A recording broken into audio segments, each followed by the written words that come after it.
Welcome to Generation Movie as we return from our spring break. Thank you for joining us. We're happy to be back. My name is JW Colwell. I'm joined as always by my co-host in crime, the yin to my yang, Rich Drees. Hey, I don't want to be nothing towards your yang, okay? I'm just saying yin. It's an old Chinese secret. Anyway, how you doing, brother? Ken McKernan. Good evening, friends. Good evening, Ken. Hey. Good evening, Joe. Great to have you back. Hope you enjoyed your time off. Yes, I enjoyed my time off. It was nice. We have kids on spring break this week. It's we're getting very little sleep. The boys are a little bit crazy, but it's been a good 2 weeks. It's been a good 2 weeks for movie theaters. It's been a good 2 weeks. You know what I mean? Like things are kind of heating up. Hey, brothers. Hey, Sean Smithson. Good to see you. How did you handle too hot to handle, too cold to hold? A little Bobby Brown. Okay. I went with the classic. I went with the classic. That's fair. That's one of my favorite sequences because it really establishes the Venkman character. Like that moment where he's just like, ever have any history of mental illness? My uncle thought he was Saint Jerome. Well, that's a big yes. So we're of course gonna be throwing lines like that out all night. It is Ghostbusters night, 40th anniversary. We're 40 years in on this, and then I looked down today and I realized we're also 10 years into after the death and the passing of Harold Ramis. So it's like time is flying by. But this franchise is as important to Hollywood today as it was not important in 1984. We're going to go over that in a few moments because this particular franchise is one of the most important IPs to Columbia Pictures, celebrating its 100th year on the planet. And we're going to talk about that because one of the things we have to talk about first is this movie opened this weekend. Ghostbusters Frozen Empire, 40 years after the fact. We're still making franchise movies based on this very lucrative IP. This movie, again, I'm amazed. We're going to get to numbers later. We're going to talk numbers. We're going to talk numbers that cost a studio head a job. Just so we're clear that that's one of the important stories that's intertwined with the story of the original Ghostbusters. Is somebody losing their job and then coming out and actually being very heroic in not being mean to the company that got rid of him, because it could have been a bloodbath. It could have been a real problem. I don't want to use bloodbath because only assholes use bloodbath. So it could have been a real problem. But so let's see. Joe Rizzo writes, Sean Smith is a big indie movie star now. Interesting. I'm happy for him. He seems awesome. Seems like he's got a lot of talent then. I feel like, why is he hanging out with us on a Monday night when he's like a big indie star? But I think it's the thing I want to talk about first tonight. Ghostbusters Frozen Empire grossed $45 million over the weekend. So there's no shortage of this franchise doing well. We, of course, you and I both reviewed it. Both you reviewed it on FilmBuffOnline, and we also did a mini review, which isn't really mini anymore. They're like 45 minutes. It's mini for us. It's mini for us. Frozen Empire grossed $45 million. It needs to kind of it's not an international franchise, which is kind of interesting. That's one of the things that kind of happened over the weekend, is that it basically grossed $45 million in the States, but only $60 million worldwide from 25 markets, which isn't great. But it is right in line with the Ghostbusters Afterlife start at the box office. The only problem there is it cost $25 million more to make, which could be problematic. Yeah. My big concern here is it really only has a good solid week to run, because I think, coming up this Friday, we've got Godzilla x Kong, the new Empire. It's, lots of empires these days. Yeah. And, lots of empires.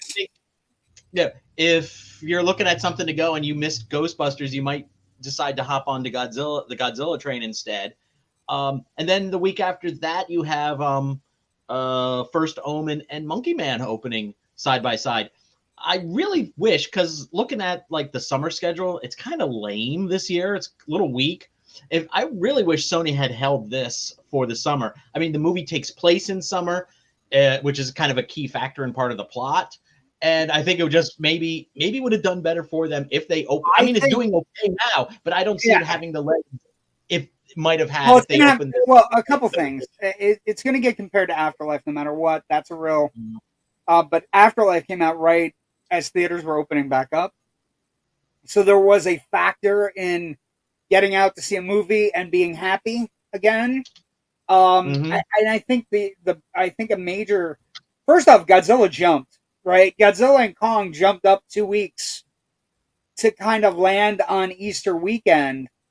And I think what Ghostbusters probably should have done is either wait till the summer or wait to Easter weekend so nothing else would kind of get in its path.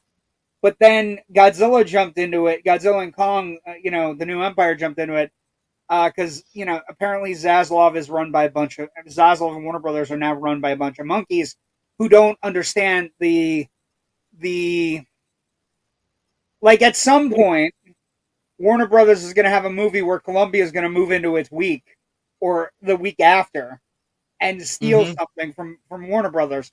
But until Zaslav learns that lesson, he'll continue to not be, kind of be an asshole. But I don't know that it's going to hold up well. I know we're taking the boys, my nephews, to see it tomorrow, and then we are immediately going to a 12 o'clock show of Kong x Godzilla, The New Empire, on Friday. So I have my critics screening tomorrow for Kong. I'm going to see it on Thursday, but we're taking the kids on Friday because I'm a big believer in making sure kids go to shows that are kid-friendly times. Yeah. So, you know what I mean? Like, because I feel like if you have kids and you bring them to a 12 o'clock show of Kong versus Godzilla, I don't want any assholes being like, your kids are being too loud. I'm like, it's a fucking Godzilla movie. Relax. You know what I mean? They're excited. They're children. It's not like dragging like a newborn to say the 10 p.m. screening. It part 2. No, but I'm warning everybody right now. If you're going to the 12 o'clock show of Dolby at the AMC in Altamont Springs on Friday, there is going to be a 6-year-old in the front row of the Dolby house jumping up and down and screaming about Godzilla and Kong, and it is what it is. And a 7-year-old will probably be doing the same thing.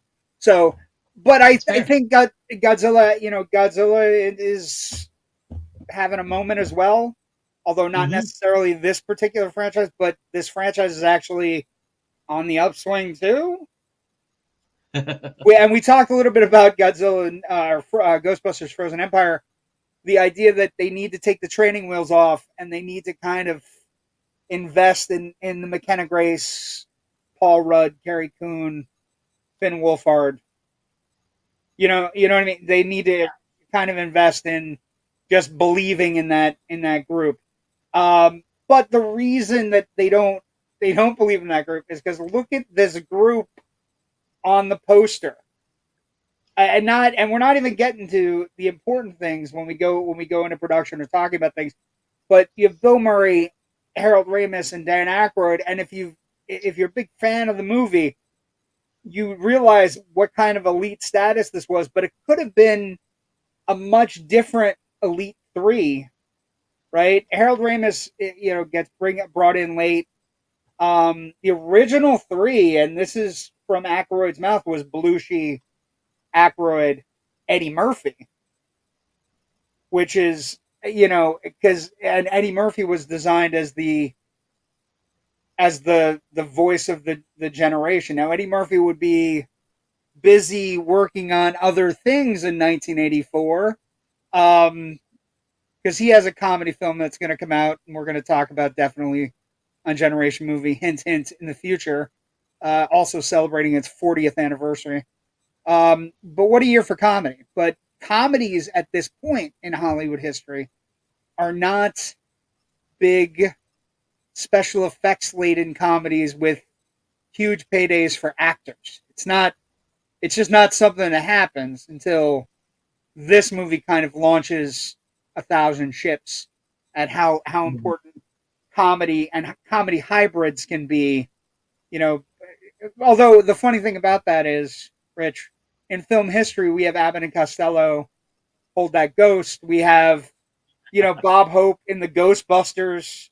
We have all movies that are, the Bowery Boys, for fuck's sake, right? Like all these movies that should have told a willing studio heads that ghosts and comedy or spooky and comedy sell, right? I mean, but let's get into production because I don't want to waste any time on the movie tonight.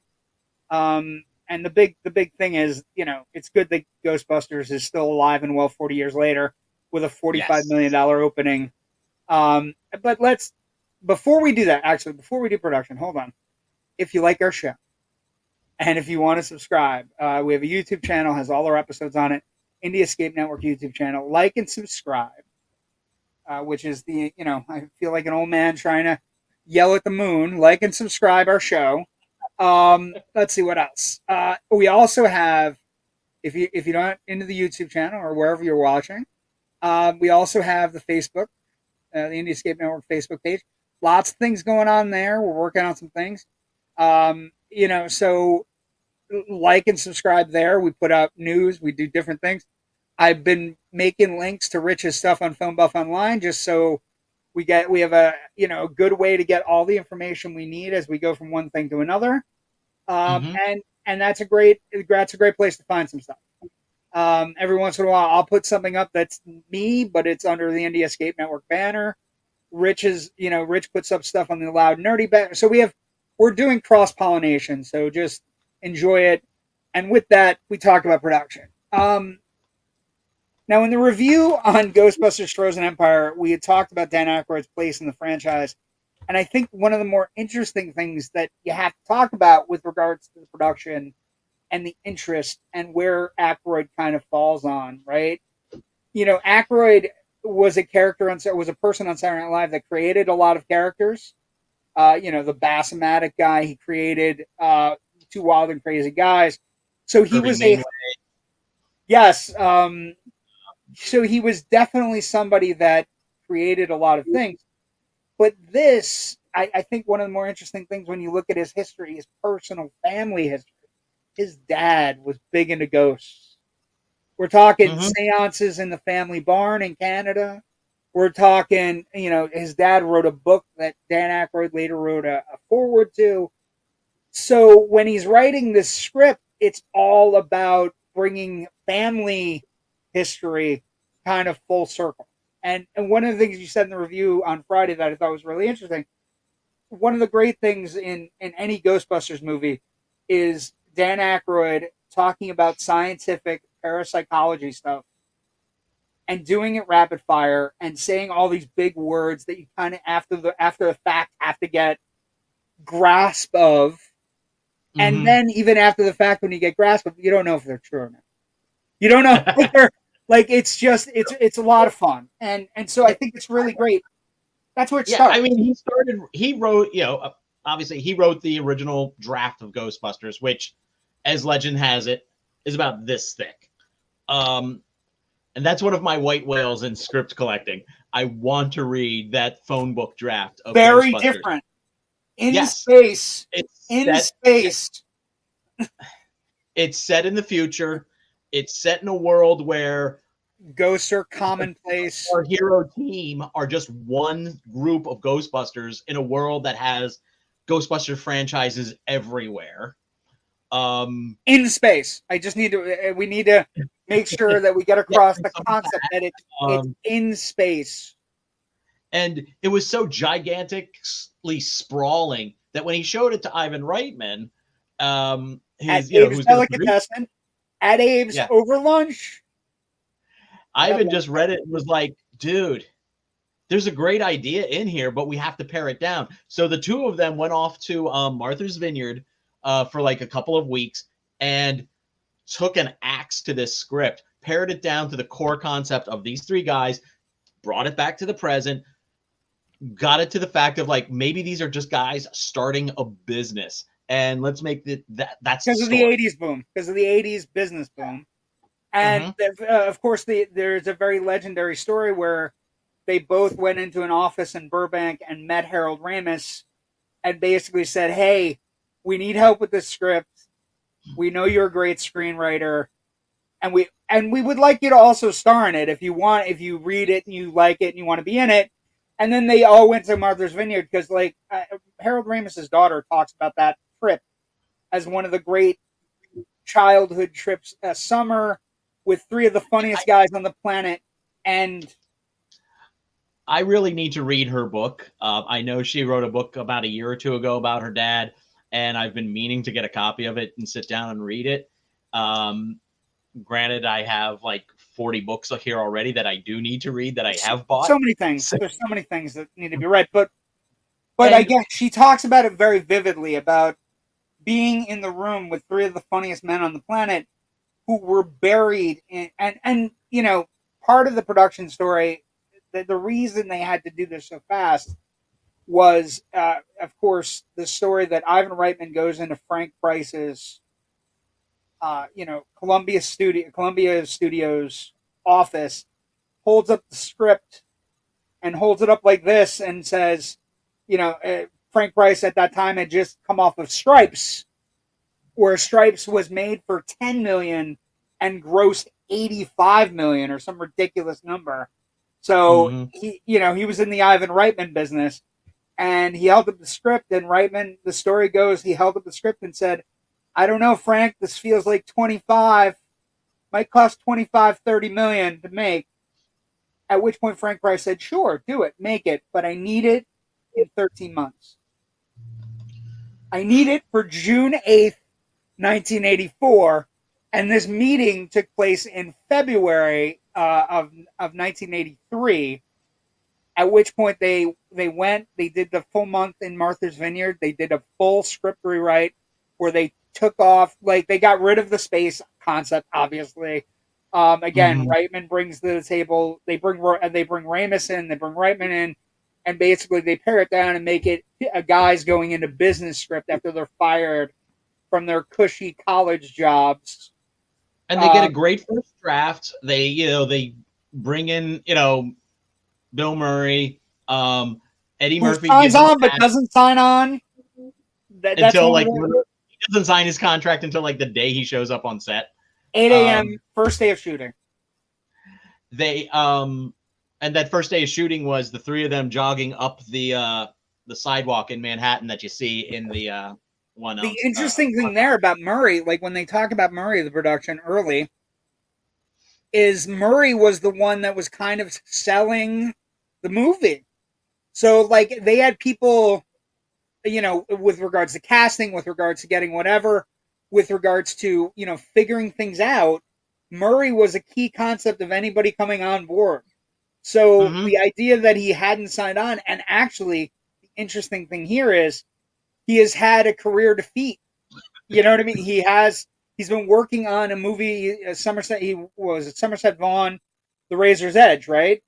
So he's been working on this movie in France, which was that was a real passion project for him. He loved the original version of the film. He was cashing in some of his Stripes cachet to do that, and of course it didn't do well.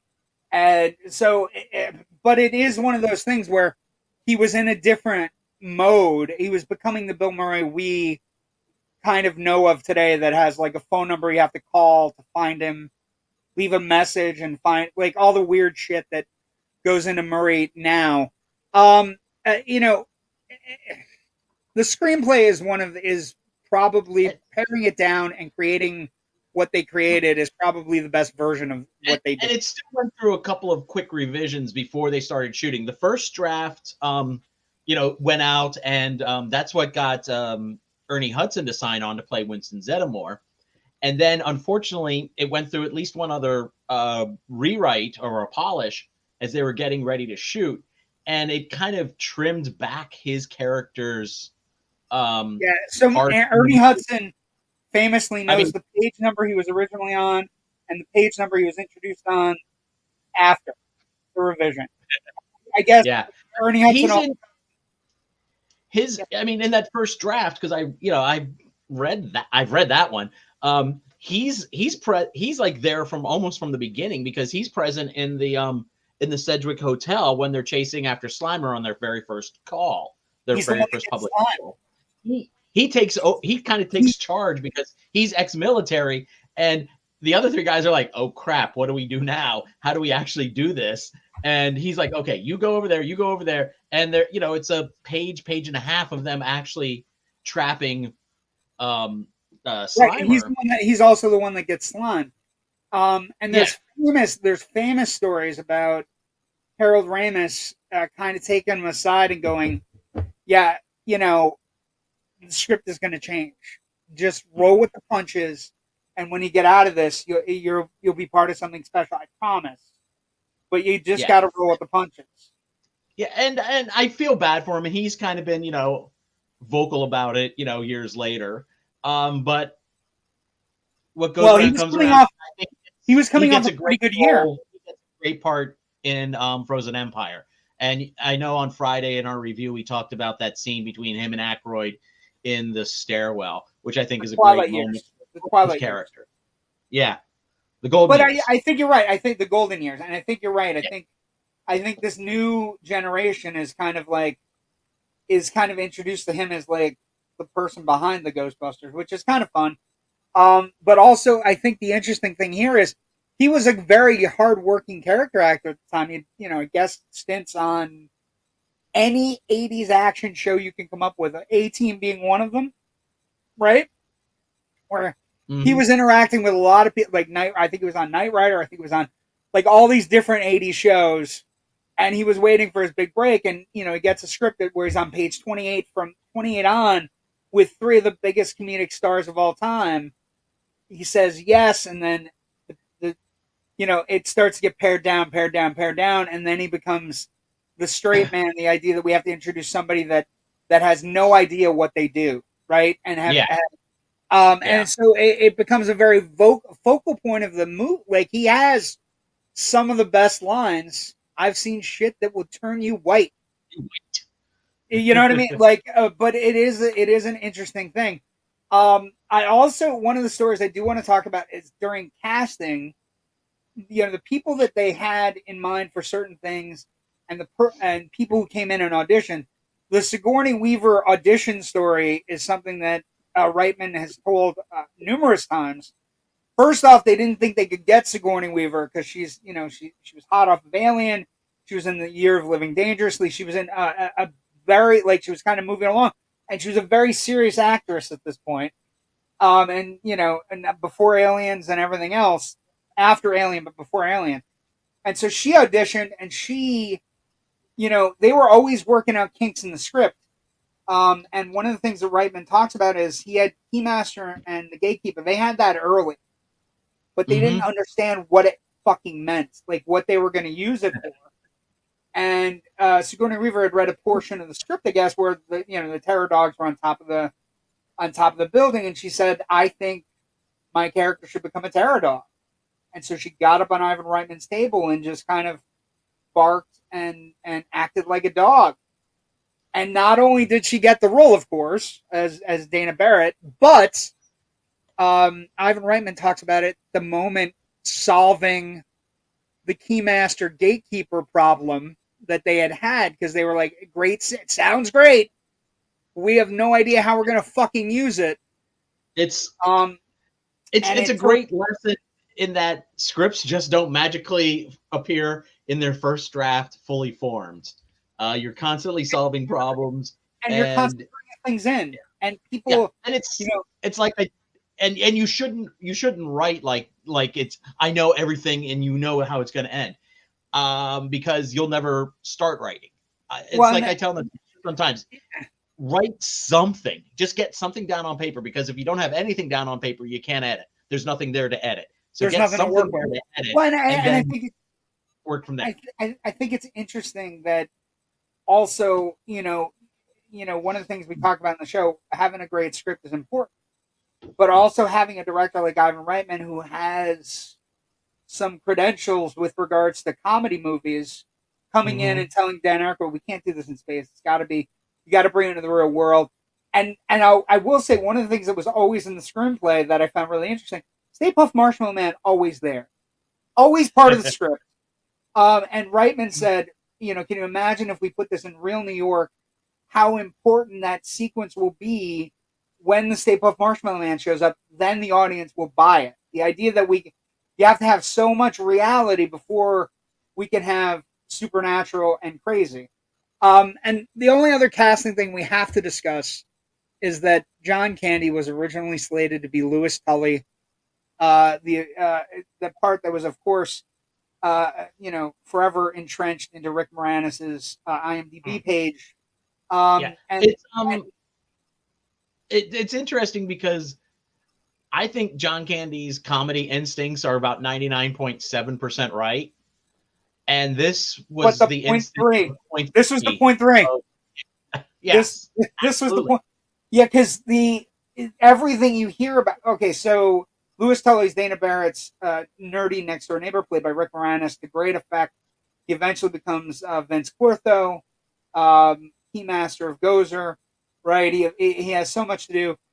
But John Candy came to this role with a set thing in his head of what he wanted to do.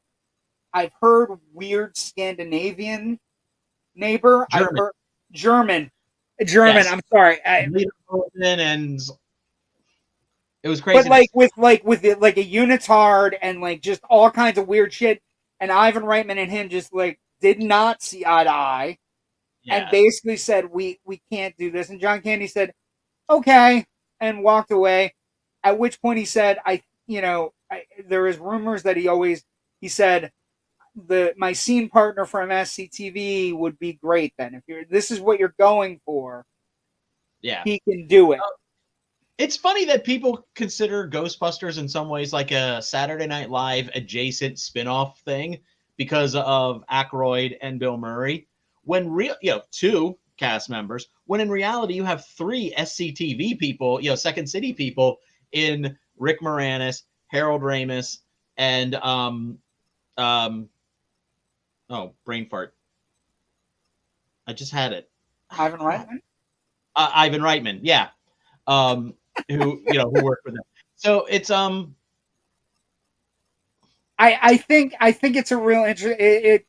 It's always going to be Saturday Night Live adjacent because Ackroyd and Murray are theoretically the leads, right? So, but you're right. Second, SCTV, for anybody who watches our show, if you haven't taken a dive into SCTV, you should. But good luck. A lot of it is not legally commercially available because of music rights. That's giant bugaboo. A lot of like the early several years, and honestly, if you're going to take a dive in, I would say read the Wikipedia on the just the history of the show, so you know that it was a Canadian show, then it was in syndication in the US, NBC picked it up, then it was on Showtime for a couple of years. It bounced around, and it definitely has some eras to it. I personally prefer really early SCTV when they were just on like a shoestring budget, but they were just kind of like going, okay, they're not paying us much, but they're also not watching us much, so let's go and be go absolutely batshit. Yeah. But the production. Now, the other thing that has to be discussed with production before we move on to something else, the special effects. Now, a couple things happen when this movie is getting made. So we have the casting, we have the filming. They have a very short period of time. They start filming in October 28th of 1983. Now, remember, they're opening in June of 84. That is set. June 8th, 1984, they will open no matter what. The movie has to be done. So they do a lot of filming and a lot of whatever, in New York, and then they move a lot. There's a lot of soundstage work they do in Burbank and in LA. But one of the things that has to be discussed is that one of the reasons this movie gets made is because Richard Edlund, who is one of the greatest special effects creators of all time, worked on Star Wars, worked on a lot of stuff that you grew up with. Richard Enlund at this point is having a falling out with ILM, Industrial Light and Magic. And when Ghostbusters goes into production with regards to special effects, at that point in Hollywood, there was one superior visual effects firm. Now we have thousands, but at that point there was one, and they were contracted. One major. I would say you still had like Apogee and a few other people around at that time still. But if you're paying $30 million for a comedy with ghosts, you're going to ILM. Yes. So what happens is, right back.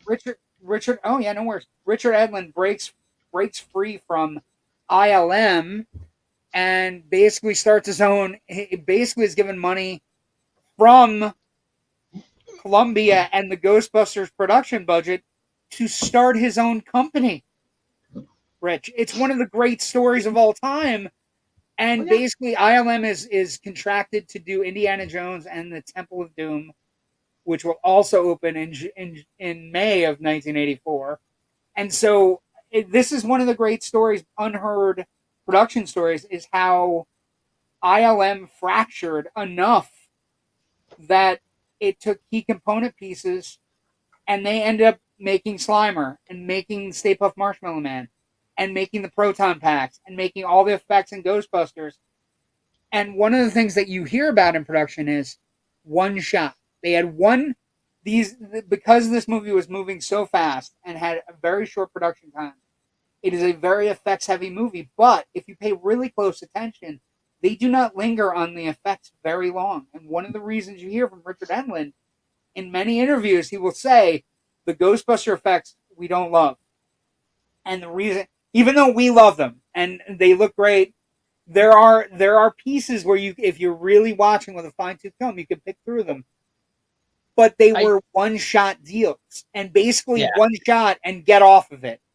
One shot and then moved quick. I know on the original DVD and then the Blu-ray release, the director's commentary, which I don't think has been ported over to the 4K release yet. Ivan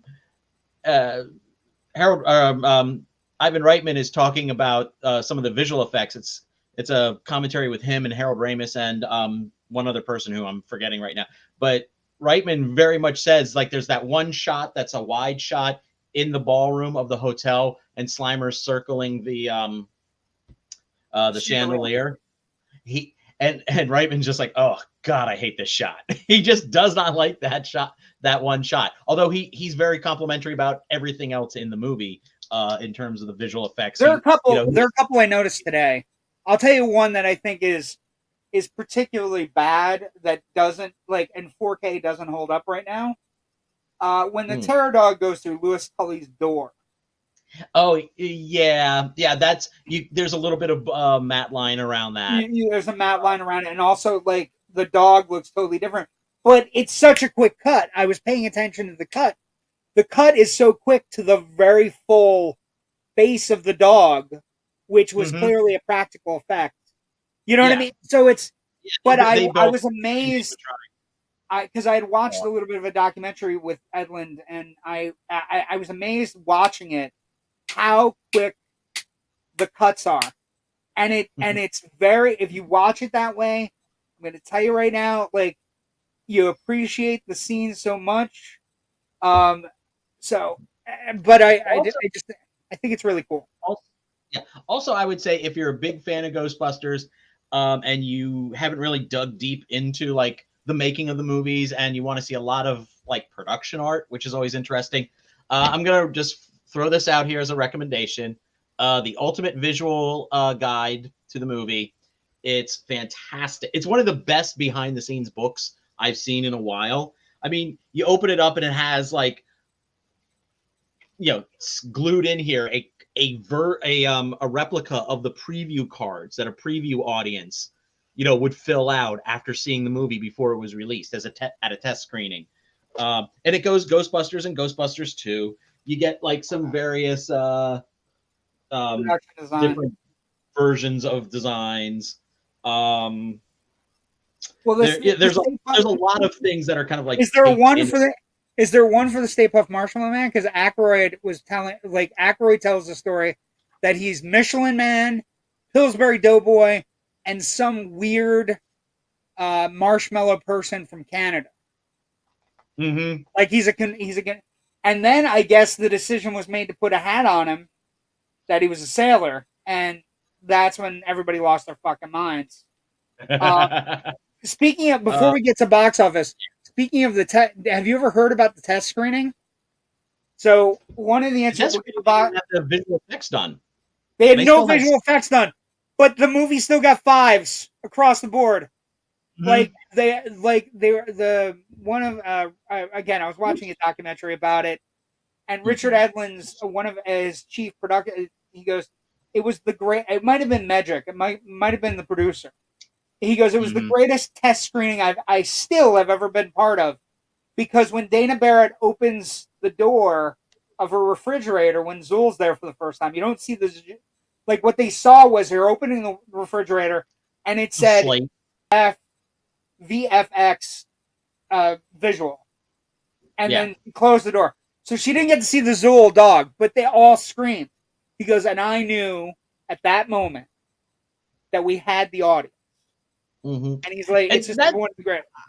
I got to give it to the audience, because that's, at the time, I don't think people were as sophisticated about how movie making is done. I think Star Wars raised some consciousness about that. We just were rolling out of the original trilogy.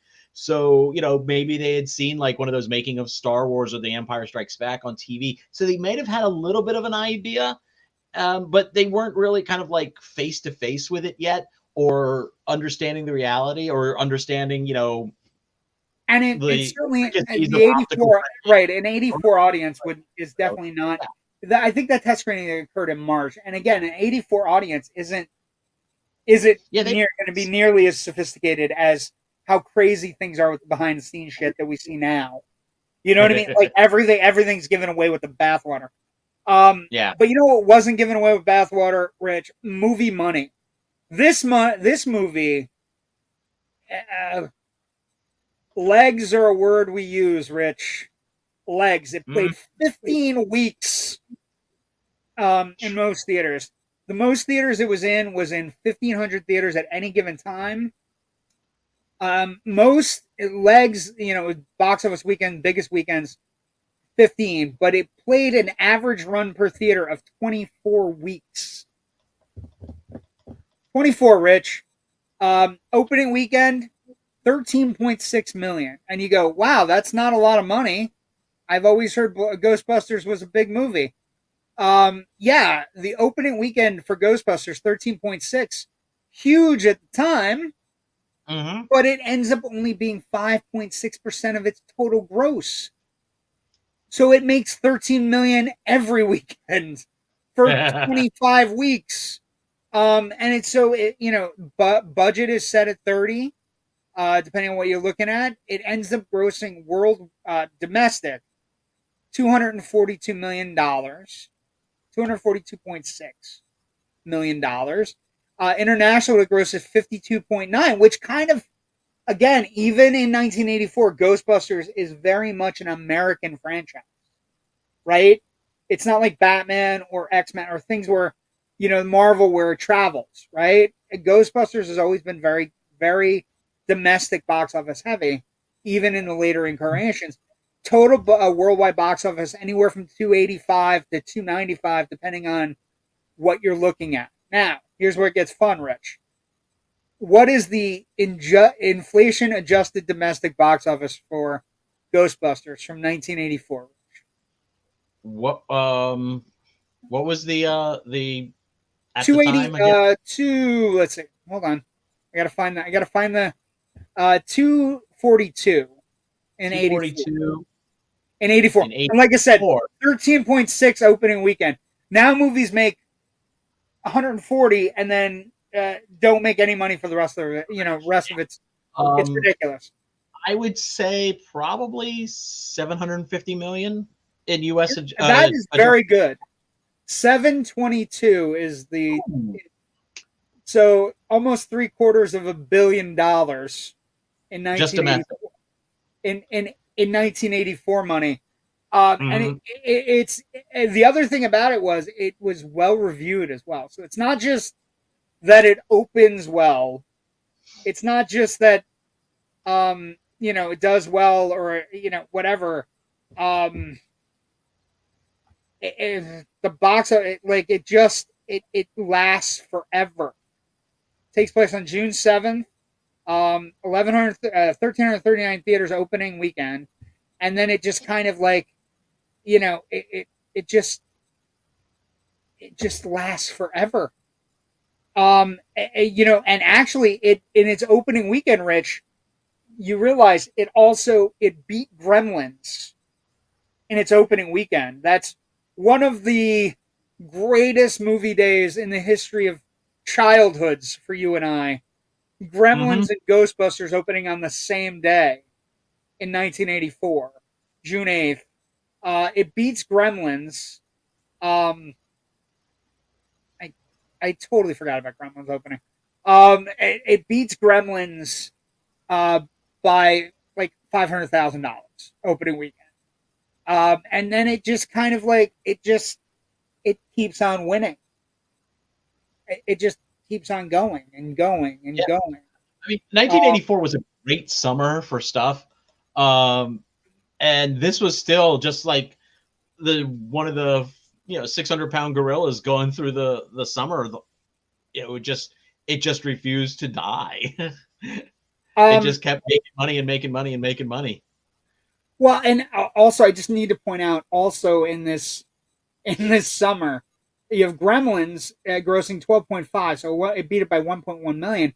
But also in its third week was Temple of Doom, right? Indiana Jones, 12 million, right? And then during the first week, it ends up grossing 23.1 million, beating the highest the studio ever had which was Tootsie, which has been on our show.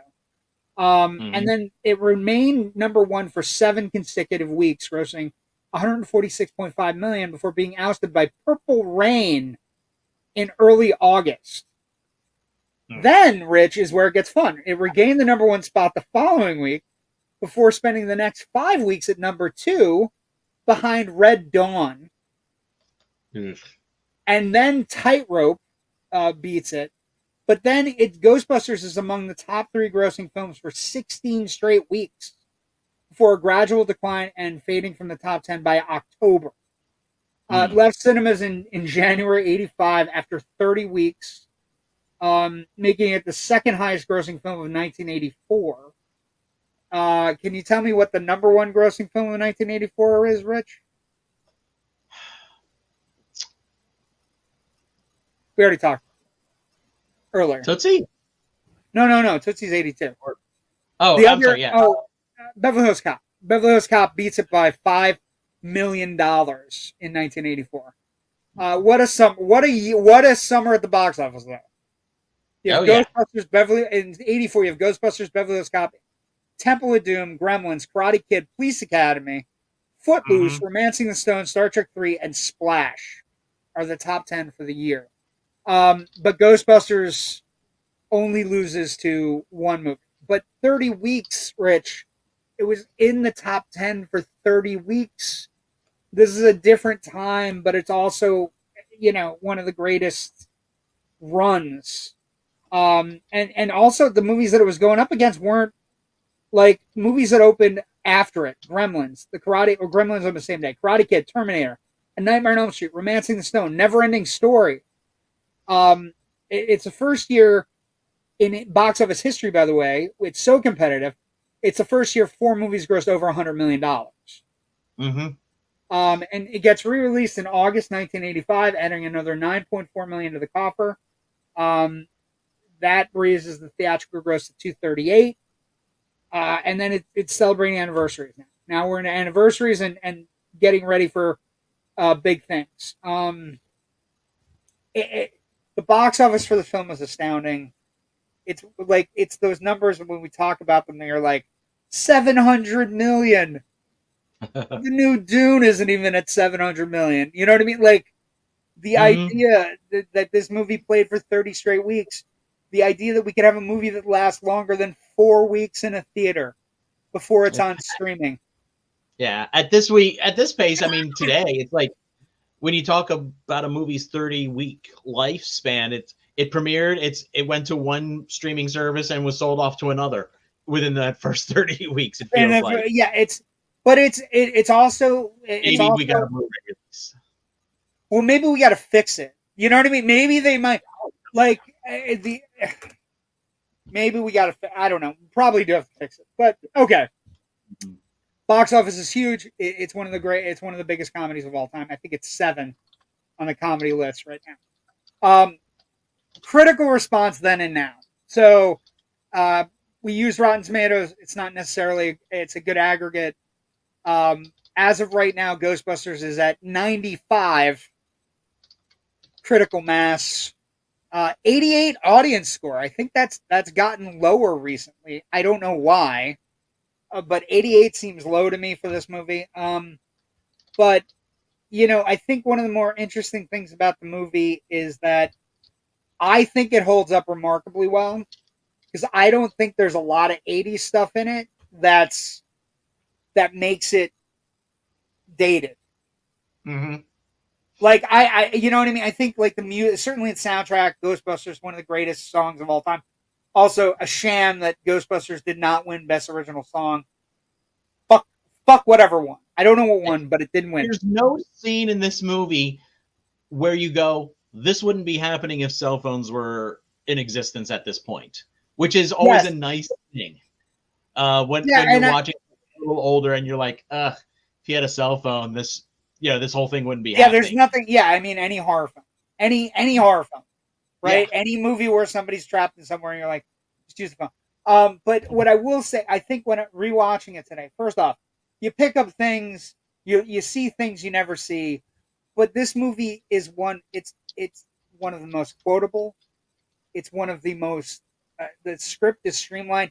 It's an hour and 45 minutes, and it's fast. It moves like a locomotive.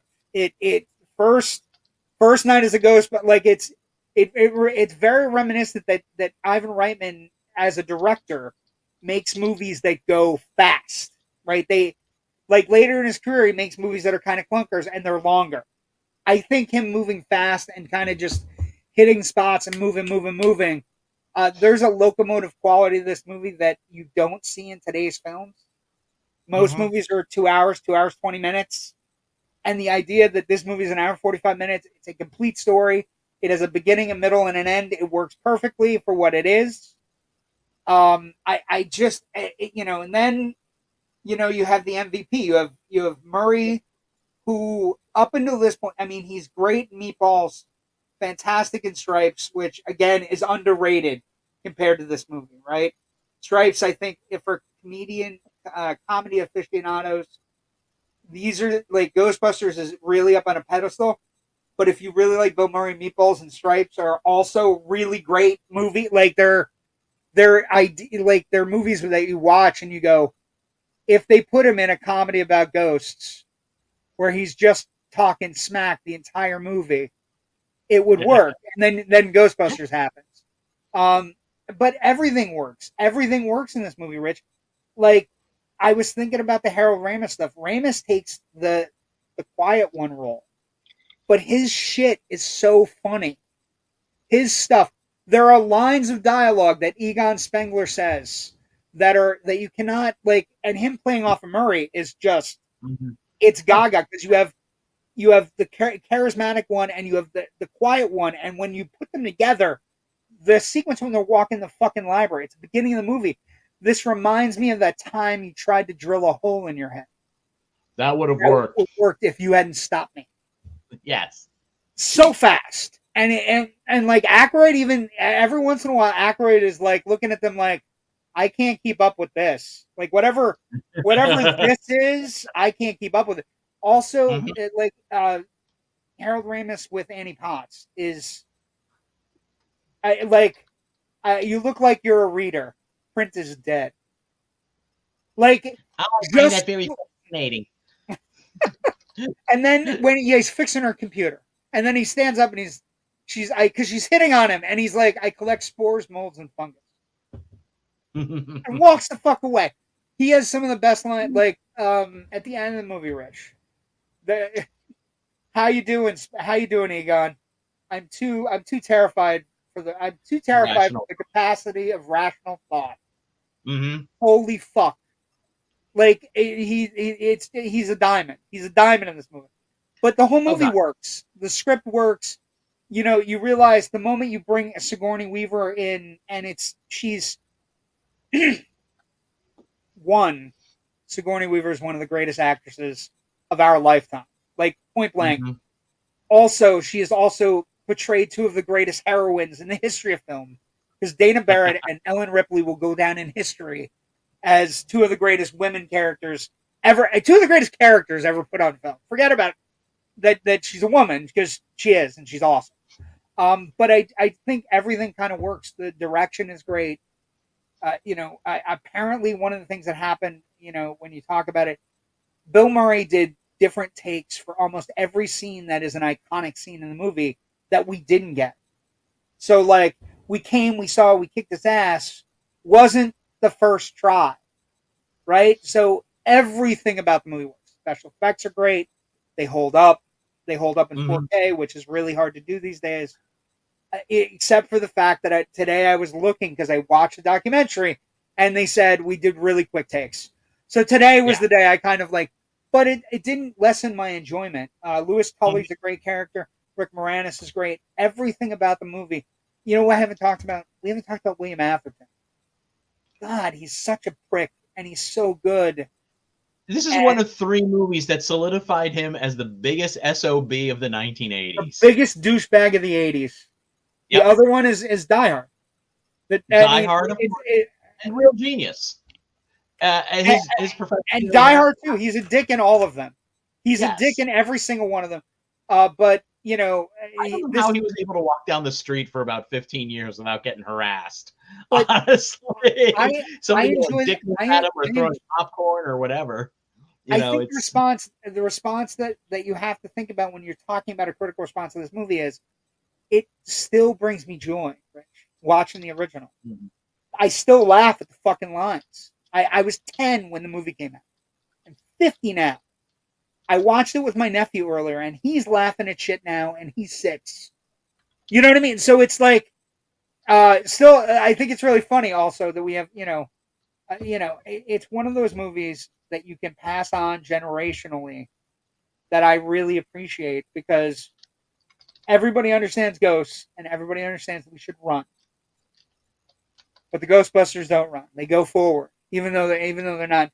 Get her, you know what I mean? Like it's just, it was scientific. Yeah. Was it? It was scientific. Everything about the movie works, and the idea that when you look into it really hard, Reitman, basically took this mega opus and shaved it into 3 guys getting fired from their plum college jobs, going into business for themselves in an elite military industry kind of thing. Mm-hmm. Who knew we needed it? We all needed it in 1984. I didn't know this was coming in 84. I was more than happy to watch Indiana Jones 60 times that summer with my dad at a theater that he was running. But then Ghostbusters hit, and it everything that summer hit. 84 was a golden summer. I don't know that 82 was really great, but 84 was glorious too. But this movie, it stands the test of time. It's really well done. And you can see the elite comedy skills. It's easily my most quotable movie. I when I say goodbye to people, I say, see you on the other side, Ray.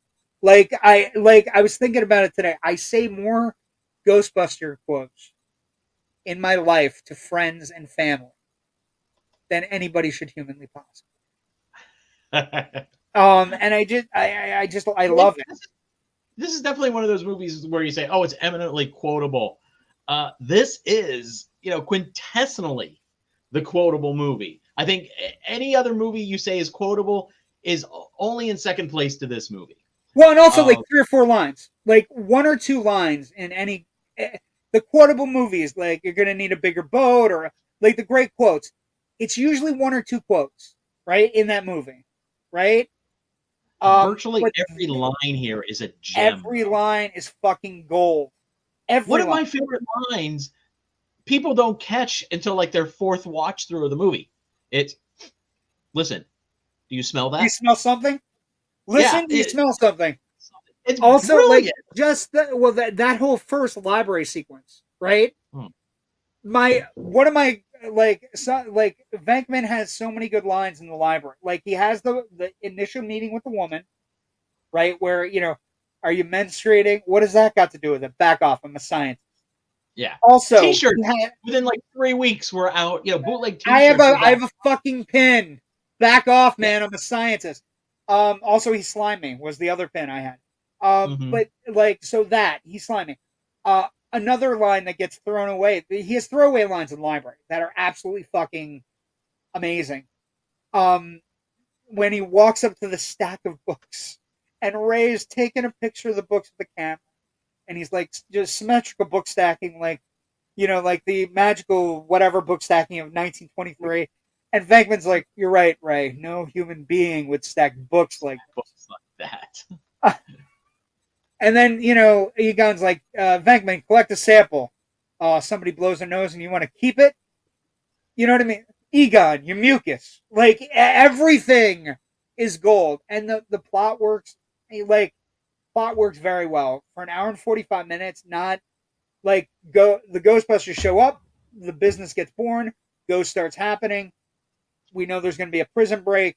Like it's perfectly situated. It's eminently well done, and it's just one of those movies that it's probably one of the more perfect comedies. Like, and I know we've got Bill Murray like later on in life doing Groundhog Day with Harold Ramis, by the way, and then them having a falling out and everything. So that movie is kind of sad for me now that I watch that movie over and over again. Is that these two guys that were so good together in so many things eventually get to the point where they don't talk till his last week on Earth, right? It's which is terrible, but I'm glad they at least were able to repair that. Have the 3 hours. The story behind that is one of the saddest stories ever.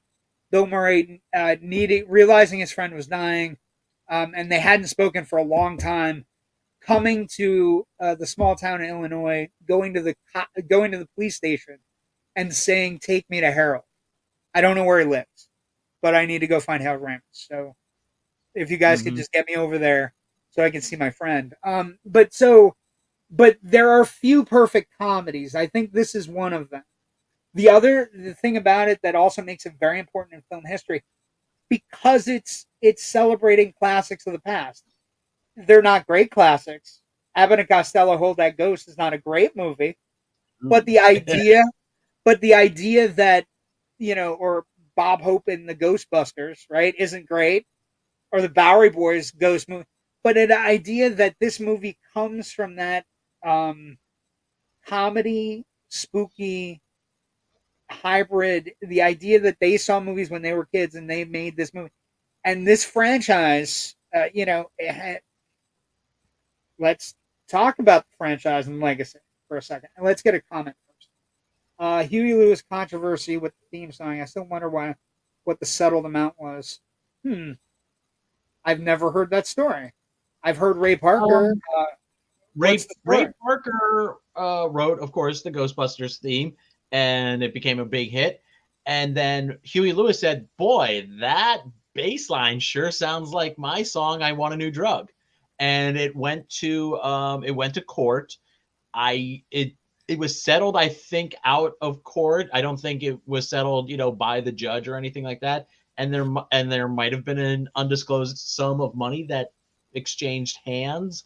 I reasonably sure it's undisclosed. Without. I would say it's not a lot. It's not as much as Ray Parker Jr. made. That's the answer. But legacy franchise. What franchises, Rich, are you talking about 40 years after the fact? How many franchises? Like, big three right now. Mm. Star Wars. Actually, there's maybe five, right? So I'm thinking about it. We're still talking about Planet of the Apes. Planet of the Apes movie coming out in May, right? Still talking about Bond. Don't know if Bond's gonna get, you know, we don't know what's gonna happen there yet. Star Wars, we're always talking about. Marvel is the new one that's, that's kind of new on the scene, and Ghostbusters is a franchise that has just produced two sequels well after the fact, right? Yes.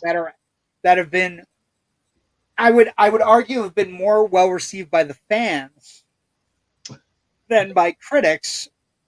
But who at this point, who gives a fuck about critics? Hey, well, I'm sorry, that's both of us. although to be fair, I know I'm in the minority on this in terms of the critical response, because despite having some problems with Afterlife, It's a fun movie. I mean, with Frozen Empire, Afterlife is a damn beautiful movie, even if it's kind of light on, actual comedy. I think what it's actually trying to do is wonderful. Frozen you? Empire, McKenna Grace is funny as shit in that movie. I know. McKenna Grace rocks in Afterlife. But overall, the amount of comedy is kind of light compared to this movie. What are you gonna say? What are you gonna say at school? Right? What are you gonna say at school? What joke are you coming up with? I'm a photon, and I'm going to the hotel, and the bellboy asks, "You got any baggage?" And she's like, "No, I'm traveling light." Good stuff. I love her. I feel we can build on. Anyway, the franchise, but the idea that we're talking about this franchise, this is one of the golden IPs, right? It's not only survived a lackluster received reboot, which, by the way, is bullshit that it got so hammered. I'm a big believer in the female Ghostbusters. My nephews love it. They love Liam Hemsworth in the movie. They think Thor's real funny in that movie. So it not only survived a reboot that did very poorly at the box office, although not really poorly, like kind of fake Hollywood poorly. It also survived. It's got two movies that have come out in the last 3 years, and the movies survived the pandemic and actually opened well and are doing well. I just think it's one of the, we're not even getting into like legacy or franchise wise, the video games or the products, the sheer volume. As I tilt my camera upwards, and on the top shelf, you can see all of my Ghostbuster toys all together with their Ecto One in a safe, yes, in a safe packaging. Or you can have a cup to drink out of on any given day, or you can wear a shirt that basically tells everybody that you like good comedy.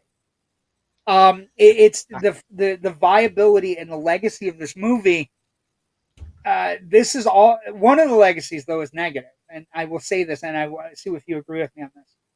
Okay. One of the legacies that I think this movie has is that you can take funny people and put them into a hybrid movie situation with special effects and hope for the best. And it doesn't always work. And it doesn't even always work, even if the movie is funny, but not like a movie I'm thinking of is Evolution. Like a movie like Evolution, where we took all of this money and effort and put it in, and it's good, but it's not great. I'll do you one better. My Super Ex-Girlfriend. Oh, there you go. Which, I mean, that's a great idea. A guy breaks up with his girlfriend, who happens to be a superhero, and she's also gets a little unhinged about it, and so she's using her superpowers to make him miserable. It's a fun idea that was not very fun in execution, and with a sheer volume of talent, right?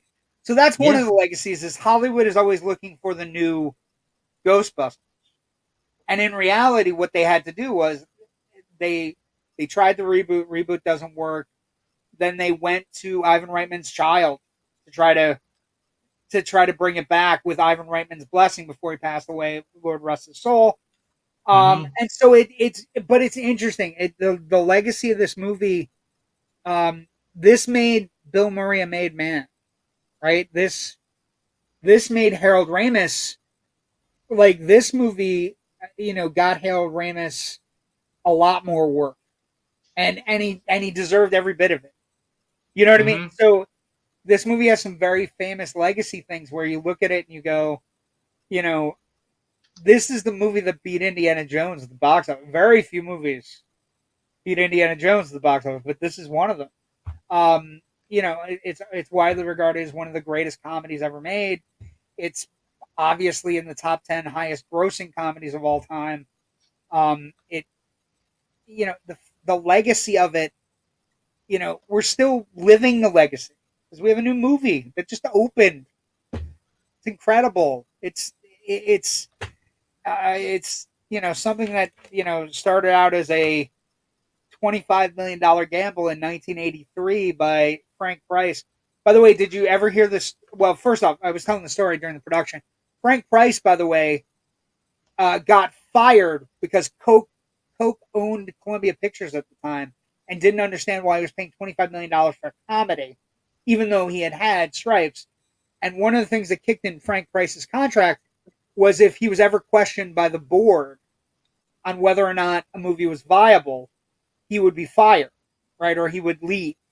So he leaves, and the benefit of the movie is before he leaves, he gives Ivan Reitman charge of marketing and a final cut on the movie. So he walks out, hands it, that stuff.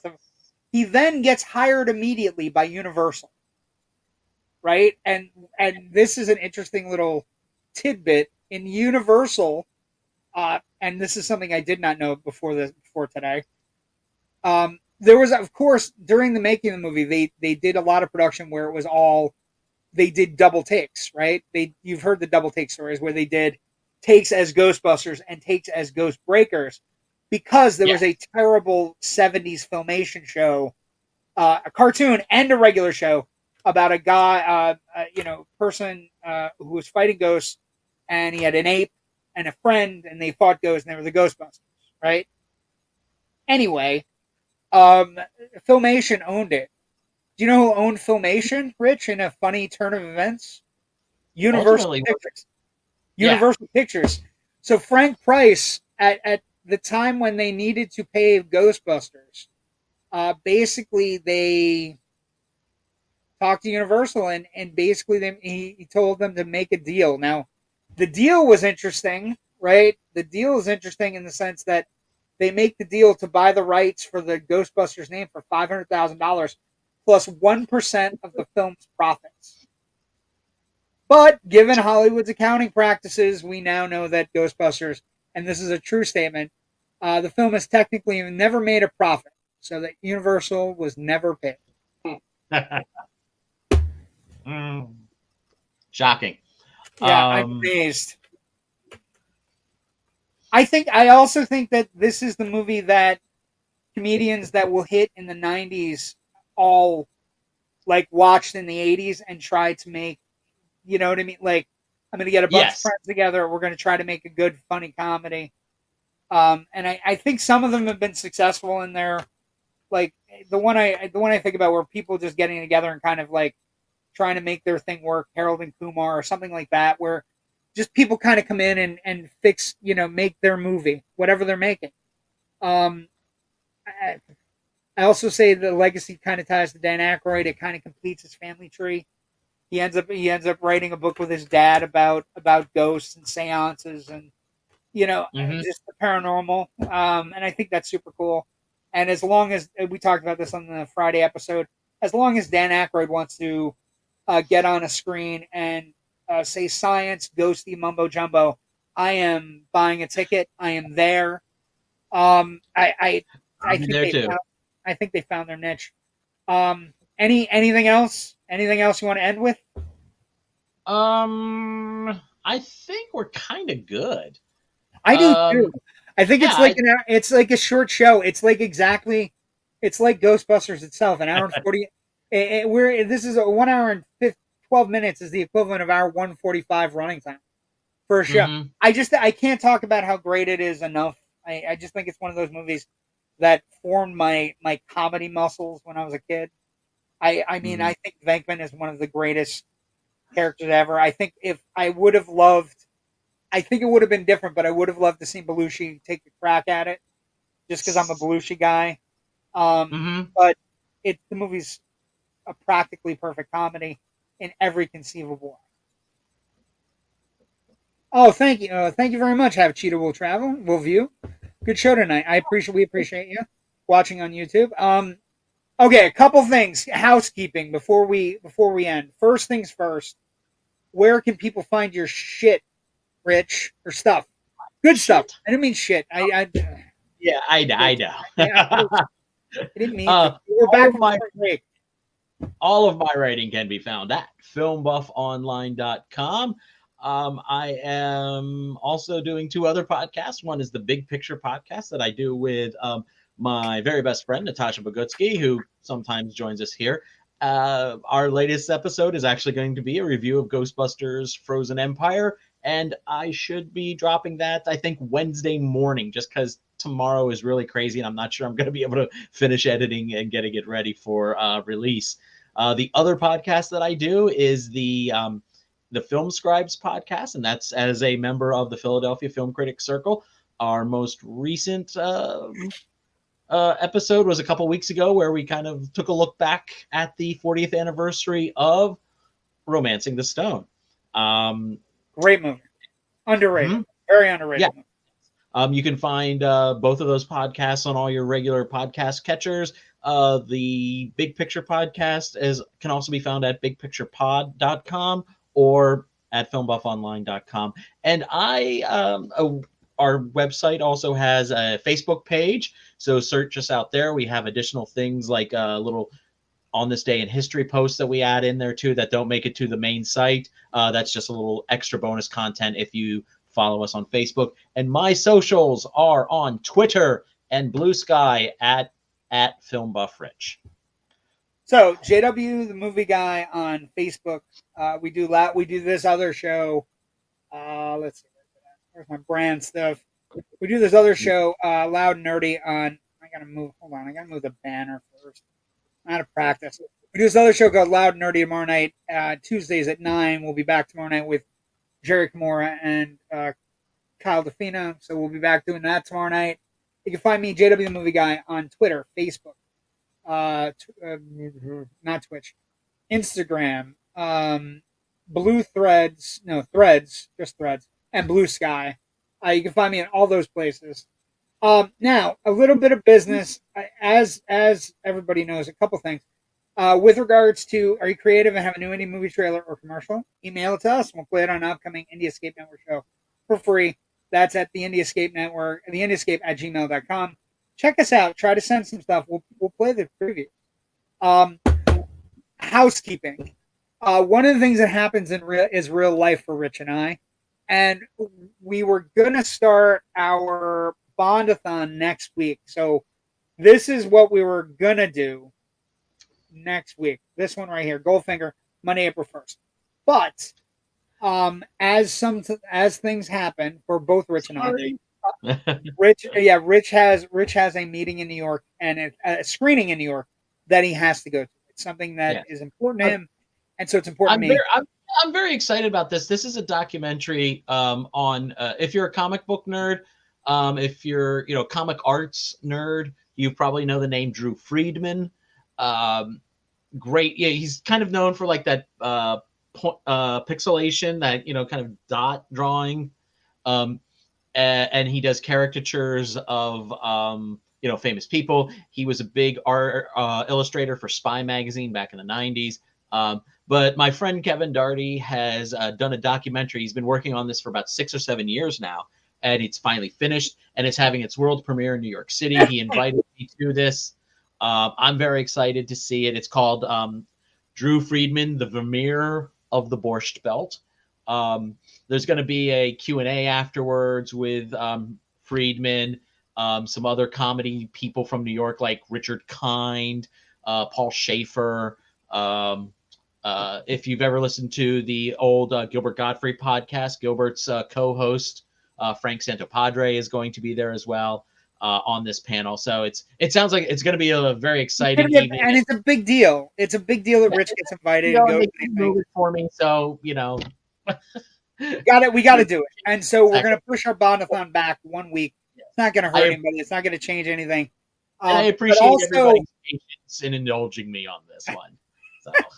Well, also the thing is, we could have tried to find a guest host, but the one guest host that the two of us would look at and go can hold their own with us, with either one of us if we're absent, is Natasha. And Natasha is unfortunately held up for rehearsals. She's got a big play she's working on. So we have to push it back. It has to be done. So we will be back on April 8th. But Loud and Nerdy will be here this week and next week live. So we'll get all your fill in. See you all next time. That's a perfect way to end it. We will see everybody next time. Thank you for joining us tonight for Ghostbusters at 40. We got other 40s coming up. But thanks for joining us. You have a great night. And I ain't afraid of no ghosts.